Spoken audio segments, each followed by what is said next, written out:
Hey guys, in Luke 10 we see the story of the Good Samaritan, and with Jesus asking this man who's been questioning him who was a neighbor, and he says, the man who had mercy on him.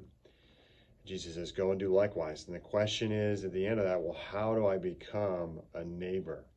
Oftentimes in our lives we see how we react in certain situations, and then looking back on it and go, gosh, if I had time to think about it, I would have said this or I would have done this. I wish I hadn't responded that way. I want to be a neighbor. So the question is, how do I become a neighbor? Because Jesus is pushing us into a place of being someone who is a neighbor rather than making a list of who our actual neighbors are. And I believe the answer is in the following passage where we find Mary, it says, who sat at the Lord's feet listening to what he said.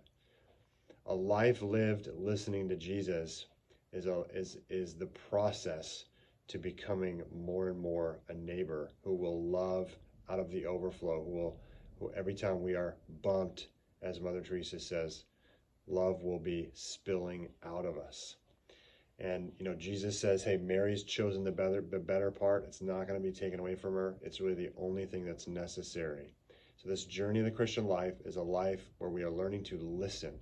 We're learning to listen to this word, this book the Holy Spirit has inspired, as well as listening to his voice moment by moment as the resurrected Jesus, who is alive now, is leading us through his Spirit to become more and more like him every day and to journey with him through this life.